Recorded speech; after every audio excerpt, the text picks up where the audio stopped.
Bismillahirrahmanirrahim. Assalamualaikum warahmatullahi wabarakatuh.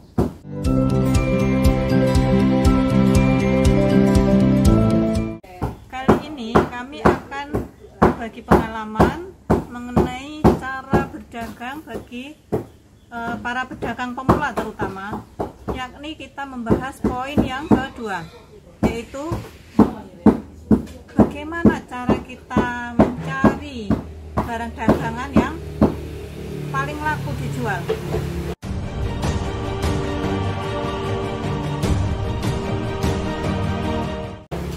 Kenapa kita harus memperhatikan hal itu? Ya, itu sangat penting, teman-teman. Kita harus mencari tahu atau kita harus punya feeling apa saja yang paling dibutuhkan oleh pembeli atau pelanggan untuk saat ini. Contoh yang paling mudah saja dari diri kita sendiri. Setiap hari kita pasti membutuhkan sabun mandi, sabun cuci, sampo, dan kebutuhan pokok lainnya, pokok dapur, yaitu misalnya gula, sabun, minyak. Itu perlu kita pahami. Dengan begitu kita bisa membelanjakan uang kita pada porsi yang benar, yakni barang-barang yang paling cepat laku. Kita harus mempunyai stok, jangan sampai stok kehabisan, ada pelanggan beli kita tidak punya. Untuk itu kita perlu membelanjakan uang kita pada barang-barang yang mereka butuhkan setiap hari.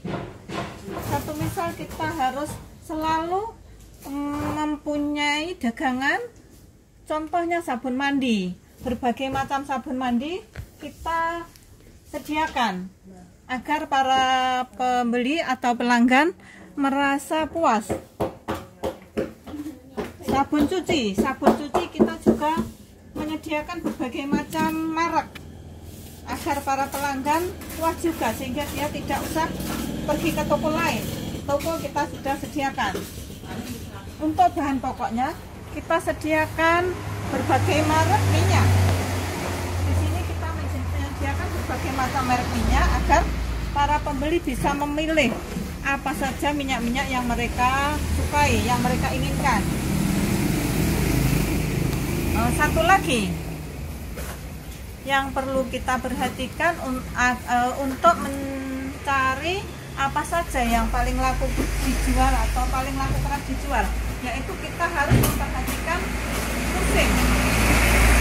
Musim apa itu? Yakni kalau musim anak masuk sekolah, kita sebaiknya mempunyai stok barang seperti alat-alat tulis atau buku-buku atau keperluan sekolah lainnya. Nah, otomatis dengan kita menyiapkan peralatan tulis, menurut pengalaman yang paling laku keras saat anak-anak masuk sekolah adalah alat-alat tulis. Nah, ada lagi musimnya orang punya hajatan.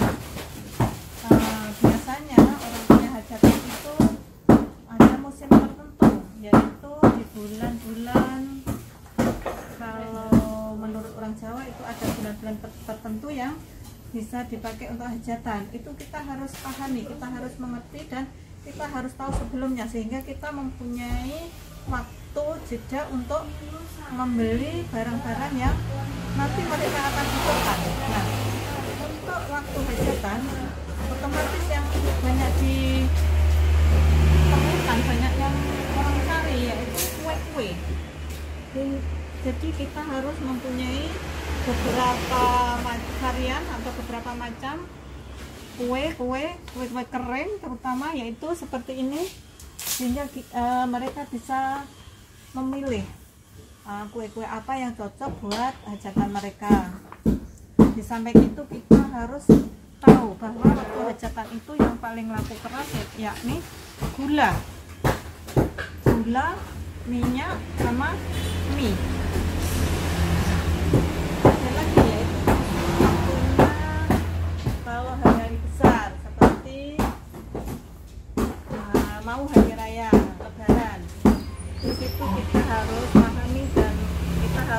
betul-betul mengerti apa saja yang harus kita belanja atau barang-barang apa saja yang harus kita stok di toko kita, dengan cara kita melihat pengalaman yang telah lalu. Karena dengan melihat pengalaman yang telah lalu, kita bisa sedikit membaca apa saja yang diperlukan saat mau hari raya.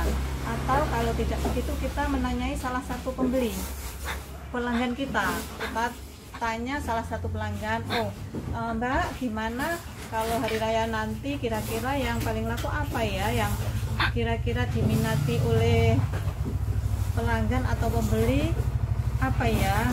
Dari situ kita nanti bisa mengorek keterangan bahwa nanti kalau yang dia inginkan misalnya kue ini, kue itu, begitu. Jadi kita bisa membeli barang yang lebih banyak dari biasanya. Dengan begitu kita bisa memberi kepuasan kepada pembeli atau pelanggan. Di samping itu kita bisa menaikkan omset penjualan kita sehingga toko kita menjadi ramai. Di samping itu toko kita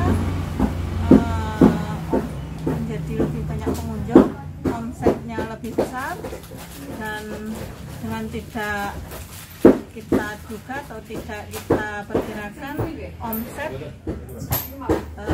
pendapatan kita pasti naik. Itu perlu kita perhatikan, teman-teman. Barang-barang apa saja yang harus kita beli, barang-barang apa saja yang harus kita pajang di toko kita, sehingga pembeli atau pelanggan bisa terpuaskan, dan pembeli serta pelanggan bisa balik lagi ke toko kita sehingga menambah toko kita ramai dan omset kita naik. Sekian pengalaman yang bisa kami bagikan kepada teman-teman. Semoga bermanfaat dan semoga bisa diterapkan di toko kalian masing-masing. Sekian, kita berjumpa lagi dalam pertemuan yang akan datang, yaitu kita akan mengupas poin yang ketiga, yakni bagaimana cara kita memasarkan dagangan kita agar dagangan kita laris atau laku. Sekian, wassalamualaikum warahmatullahi wabarakatuh.